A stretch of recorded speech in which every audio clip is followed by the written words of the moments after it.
After playing Prologue, where I familiarized with the game, I'm going to start playing Imperial Campaign.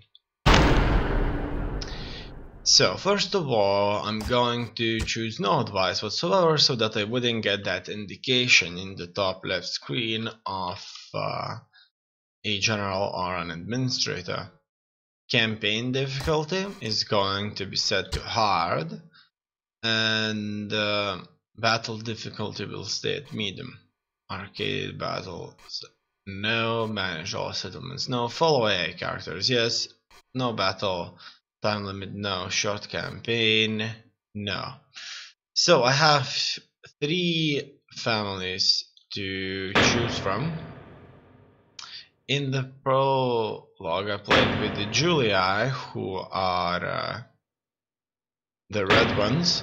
I personally like these the most because they are mostly depicted in history books, who are the Romans wearing red uniforms. The Brutii faction, they are quite useful. They are going to fight the Greeks and the Balkan factions. They are useful due to the fact that they have a shrine that eventually allows troops to be recruited with higher experience levels right at the very beginning. Other factions, as far as I know, don't have this ability. The Roman Scipii would be fighting the Carthaginians, and they are very, very similar to our own Julii. So I'm gonna go with the Julii, who will be stacked against the Gauls and Central Europe powers, as well as the Spanish region right here, as we know. The House of Julii, 270 BC. Rome is a place where tradition and history count for much. The legends of the city's founding are important, and the powerful patrician families are directly descended from the first followers of Romulus. These heroic times demanded harsh, decisive action, and this is a tradition that often conservative Romans have maintained to this day. The Romans, including the Julii family, are people for whom politics and war are all or nothing affairs. The fates have not always been kind to the Julii. They are patrician family, but one whose star has not always been in the ascendant. The family's fortunes have declined and then risen over the centuries, so much so that they may almost be considered vaguely parvenu, upstarts newly arrived to wealth, power, and authority. With the loss of position and status in the past, the other powerful factions of Rome look down, if only ever so slightly, on these new men of Rome. The Julii have had to adjust to the realities of politics and power, and have cultivated their popularity with the common people. The rule of Rome may lie with the Senate for now, but the Julii know that the people also have a say in government. The Senate and the patrician classes need the plebeians to at least go along with their actions. This populist attitude to the common people puts the Julii at odds with the other great families. Which approach will lead to great power within Rome has still to be decided. The Julii have a commanding position in the northern Italy. That means they will be in vanguard of any struggle against barbarians. Success there can be translated into political power in Rome itself, as the mob always loves winners.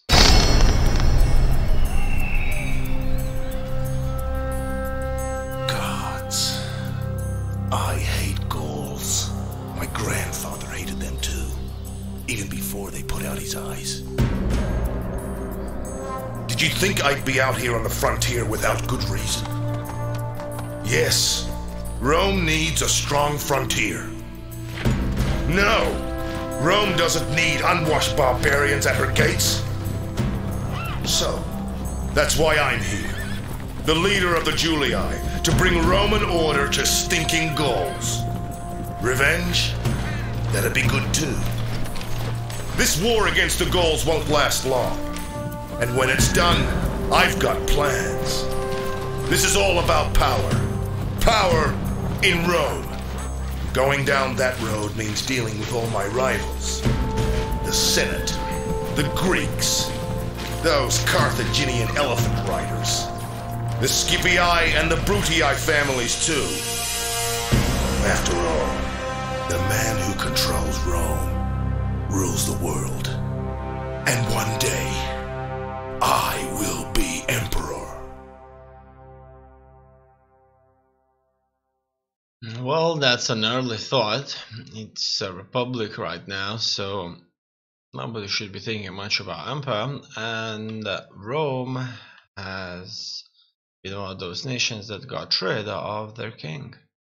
Become republic. And so it begins. Senate mission assigned. Take a settlement as a guest. Time limit 10 turns. The Senate asks you to take the settlement for the glory of the empire.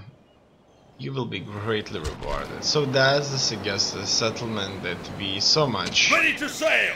need to take. Okay. So far so good. Ready to sail! I'm going to first of all check some of this information that I currently have with me.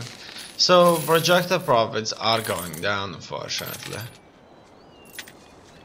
We have an army upkeep to pay.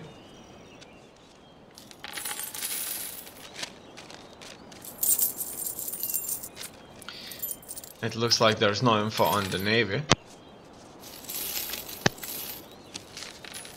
I bet that everything is counted in.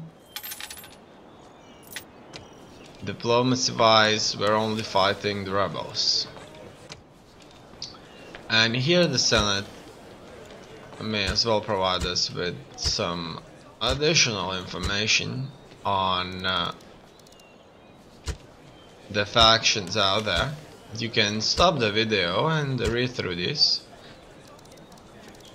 Not all of these are essential to us because we're not bordering all the factions. So we won't be interacting with Parthia that are, for example, far away, somewhere here. And our immediate enemies are Carthage and Gauls. So let's take a look. What does the Senate think about Gauls? The Senate has, after due deliberation, decided that these people are not to be considered friends of Rome. Their claims to territory, freedom and independence should be disputed at every conceivable opportunity. These people can be absorbed into the empire by occupying their cities and imposing good Roman culture in place of their foul and inferior ways. By bringing them our gods, our laws and our just administration, their towns will become fine examples of our great Roman civilization. So it looks like the Senate wants to occupy these people. The Carthage, that's exact the same consideration for these people as well. Spain, the senators note with approval that war with these people is currently far from your thoughts. However, they wish to impress upon you that in the interests of the Senate and people of Rome, friendly diplomatic relations should be established. From the little we know about these people, they do not appear to have much to offer us. As our empire expands towards them, this situation will undoubtedly change. For now, there are other matters of great concern. Let's take a look at the offices. It looks like most of the offices are currently being held by the Senate and the Scipii. Scipii is Quaestor currently. Alright. That's our family tree right here. I am allowed to designate a faction here, and I may do this. Let's take a look what we currently have right here. So first of all, our faction leader, Imperator! Flavius Julius. 4-star command. This man has a basic talent for command, although he sometimes lacks confidence. Management. This man's limited administrative talent produces results that are adequate but far from inspired. Influence. This man's word carries weight in the lesser palaces of the world, although the truly mighty largely ignore him.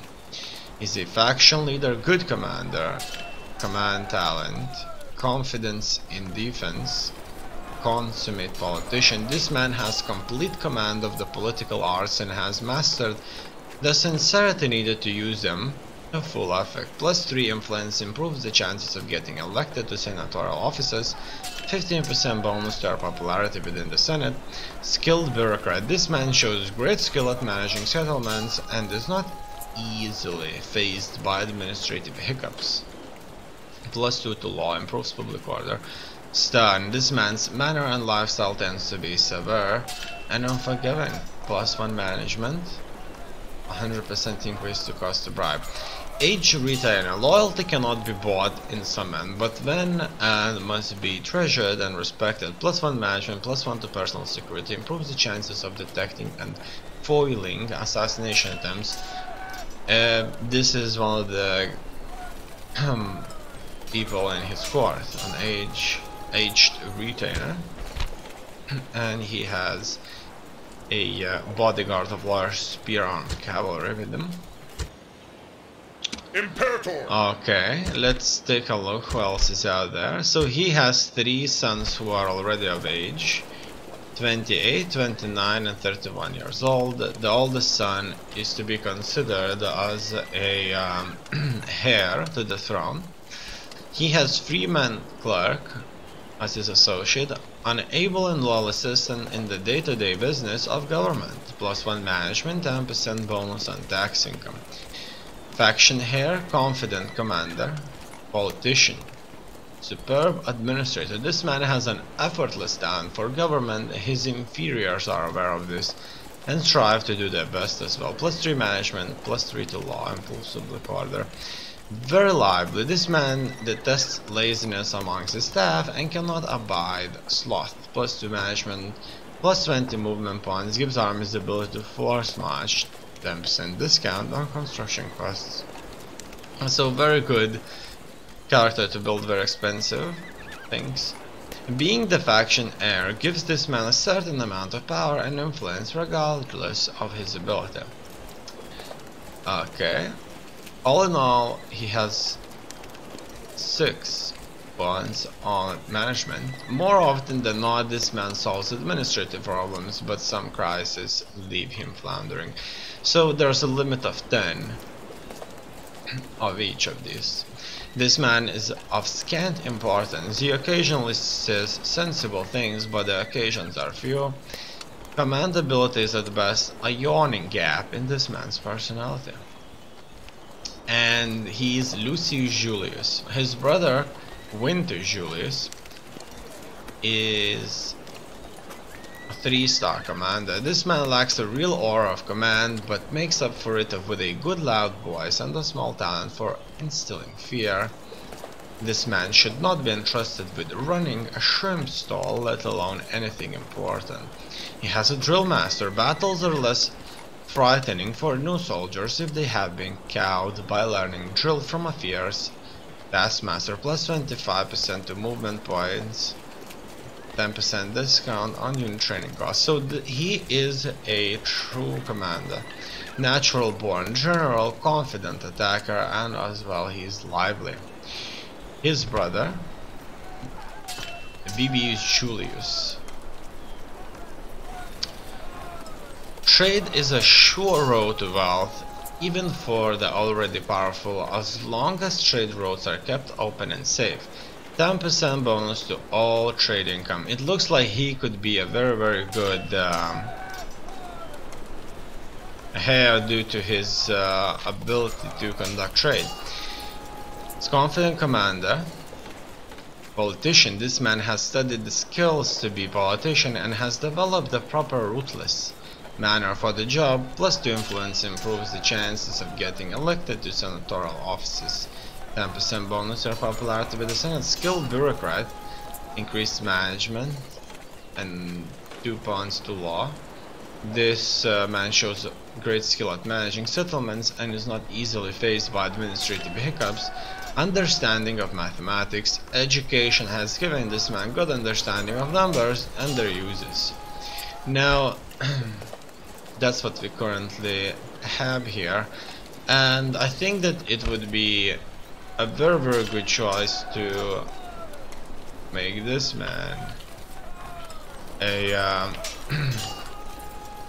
heir, because 10% bonus on all trade income, I suspect that has to do with the faction itself rather than a city.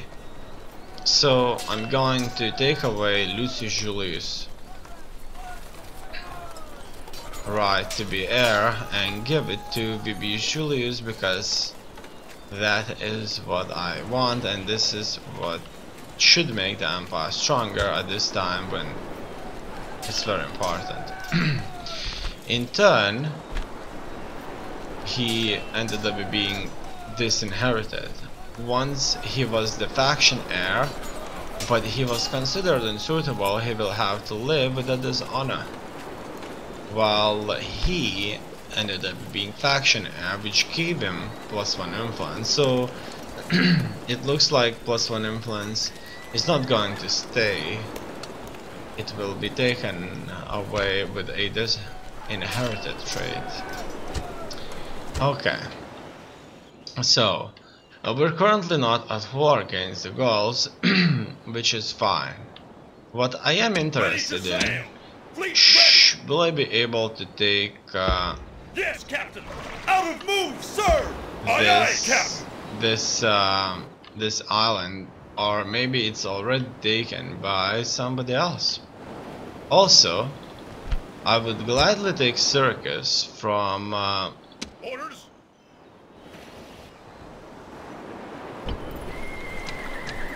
My enemies.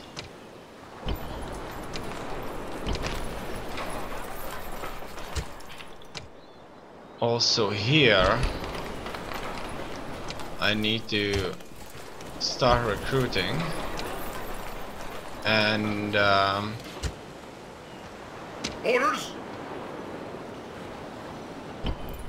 Imperator, march. I'll have to start a war. Now, you see, we currently have General. In total General. 4 orders. Onward. Units. Now, here I Yes, master. moved Quintus Julius out of Ariminum, and it turned out that Ariminum made a little bit more money due to that. Sir, forward. Okay, now it changed even further. So the admin did add it a little bit. Previously, Move out. it wasn't the case. So an army General. only needs 1 leader. General. This one has a very good administrative ability, Forward. and he will add some income, which Awaiting your command. is without a Imperator. doubt needed. Orders. He is the new faction heir, and Imperator. he may as well learn Leaving the army. Onward. how to General. govern. He would add 100, Sir, General. and Forward. Combining troops. everybody else Move out. Orders. may move in. Orders. Imperator. Move out. And assemble an army. Combining troops. Sir. This new army of mine Sir. Orders. Orders. Imperator. would attack Segesta, Prepare for battle. but I don't think that I need everybody I have, and I can march on Segesta right now. Let's find out. Besieging settlement, sir. So, Settlement under siege, sir. what Prepare exact- for battle. what exact- Settlement under siege, sir. do they have? It looks like they only have a bunch of war bands there. Attack! So let's attack them, and we'll taking them with ease. Victory! So those were the rebels there. Settlement captured! And I'm going to just simply occupy them, just like that, and build a governor's house. Currently there's nothing that we would consider to be buildings of importance or value, so we'll start by constructing governor's house. The governor's house is the center for all administrative functions in a settlement. This is the power of the Roman state made real for the people who live here. The administrator based here collects taxes, issues instructions to improve the settlement, and manages the small day-to-day business of an empire. While not exactly luxurious, the governor's house is usually the best building in the settlement. Competition for an invitation to dinner is often fierce, and the locals also try to build their own houses close by so that some Roman prestige rubs off on them. Okay, so it's going to be built quickly, and it's relatively inexpensive. So we have Governor's Villa here, so that's a high tower building. The Governor's Villa in Arretium is the place where important decisions are made, and it gives the locals a taste of Roman grandeur. It also serves as a training ground in basic politics and uses of power. The villa is also a sign that Roman influence is permanent and secure. The villa allows development in a settlement to begin in earnest, as it marks the town as a place where investments are worthwhile, improvements to existing structures and new building projects are now possible. Then we have the barracks, militia barracks, wooden paradise, land clearance, an improvement on slash and burn farming around the settlement. Land clearances allow surplus of food and encourage population to growth. Subsistence farming, where people can only just feed themselves and their families, does not free people to do anything more than scramble for a living. However, if agriculture improves even marginally, there will be growth in a settlement. This kind of farming can be upgraded as the settlement grows. Okay, here we have a similar set of buildings, and what I'm going to do here is, first of all, I'm going to build the militia barracks. Also, I'm going to order a construction Shrine of Jupiter. Here in Ariminum, I'm going to order construction of Shrine to Ceres. No, a shrine to Bacchus. Probably it's best to have Ceres, because this town is already reasonably high number, and that shrine of Ceres should provide us with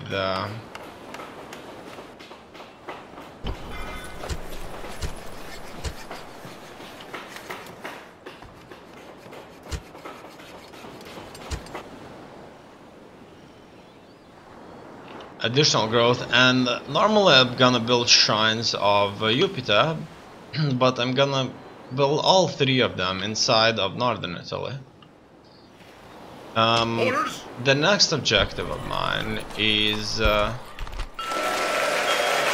to advance further, going to be advancement further. Here, the Senate mission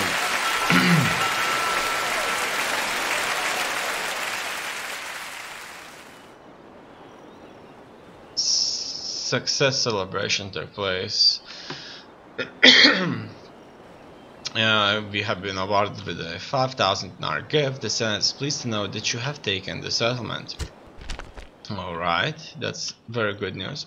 I'm going to send my spies forward, and we'll see what the goals are up to.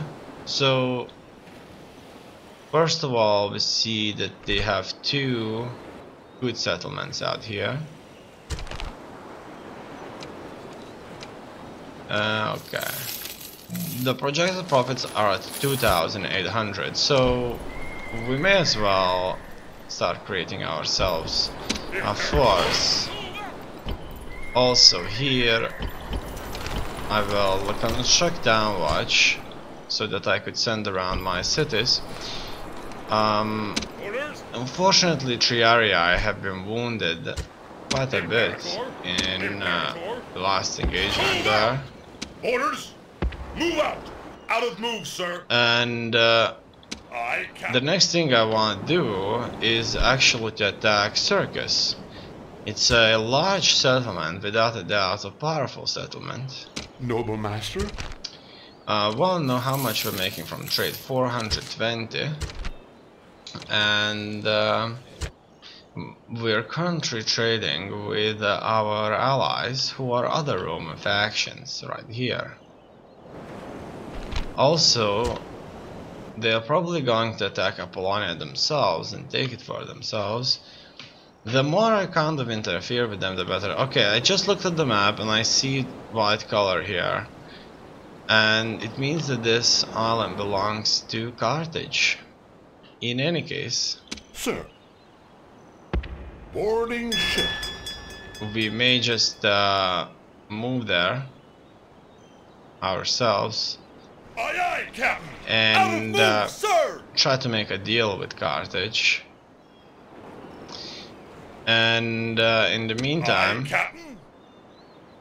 Aye, aye, Captain! Yes, I'm Captain. going to prepare an invasion on the Greeks.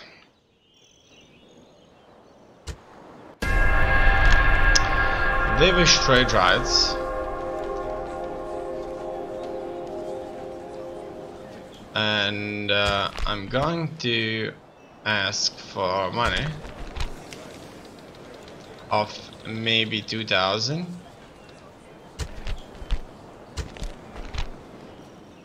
And they would give us 510. Fine. Also, what about map information? They would wish quite a bit of cash for that, so I'm not going to agree. Ambush in place! Take a settlement, Caralis. Okay, they want me to start fighting these General! people. Orders! Forward! Look how nice the settlement looks like without any walls. In any case, Orders! March! we're making 344, so it's not nearly as General! much Orders! Imperator! as I remember. And the goals, they are here. The next thing I need here would probably be the barracks, but in total I would need 5 turns, or in this case at least 6.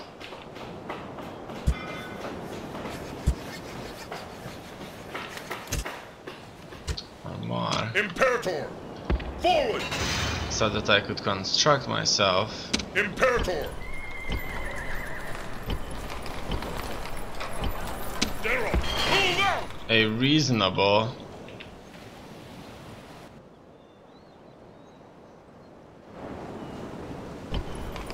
General! General! Imperator! Move out! March!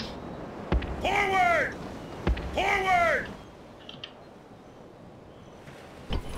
logistics to build units. So my next objective here is to kind of assume that the enemy will not strike me with his forces, so I could just sell Aye, Captain! Aye, aye, Captain! No away. more moves, sir! Aye, I'm Captain. going to Aye, aye, Captain! try and make a Moving deal ashore. with Can I the be of Carthage service? I instead. shall speak with them at once. Out of moves.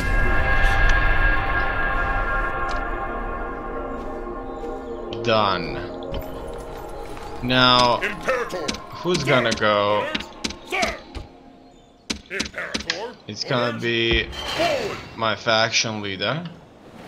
He's gonna be sent down to the ships at the port of Arretium with his forces. As well, he's going to be supported with additional garrison there. Okay, we're starting to get some information. So it looks like a combination of 3 factions have declared war on the Greek cities. That is reasonably good for us. Oh, look at that. They have launched an attack on them here. So it kind of negates our much kind of anticipated offensive there. And it looks like the Brutii family has already crossed. And they're close to Apollonia. We may sail on to Sparta and gain statue of Zeus at Olympia. The great temple at Olympia houses a magnificent gold and ivory statue of Zeus, the father of the gods. It gives +4 bonus to population loyalty in all settlements. Without a doubt, a very important one. The great temple at Olympia houses a magnificent gold and ivory statue of Zeus, the father of the gods, possibly the greatest statue ever made in the Greek world. The temple itself was built by Liban in 450 BC, and although impressive in itself, was not felt to be sufficiently great for such an important site. The Athenian sculptor Phaedrus was given the sacred task of constructing a truly majestic statue of Zeus. His skills were such that he created a seated Zeus that looked as if he would knock down the temple if he ever stood up. The effects of this 13-meter tall figure was awe-inspiring, exactly as intended. We have recruited more and we're not making much money. I could attack the Gauls, but for this time I'm going to trust them, and instead I may start additional wars against the Carthaginians instead, purging them, and it's probably best to just sail straight to Carthage and take it, then create a base of operations there instead, and this should make us powerful. In the meantime, at home, I could just simply recruit further and hope that another army would be powerful enough to strike this enemy right here. I'm not finding my diplomat. Awaiting your command. Okay, that's due to the fact that he was here, so let's speak with them. Would they be bribed? It looks like they won't be bribed.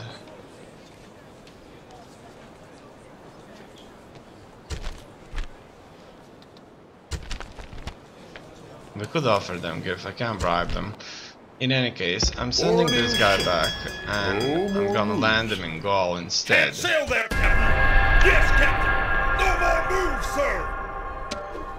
Okay. Aye, Captain. Aye, So far so good. Let's sail south into no Carthage, more moves, sir! what House of Brutii, the Greek cities. Astarte has been recruited. Our barracks are on their way. Finally, here we can recruit forces as well. And it looks like the settlement will not be able to field Astarte troops. And I'm gonna go for Shrine of Bacchus here.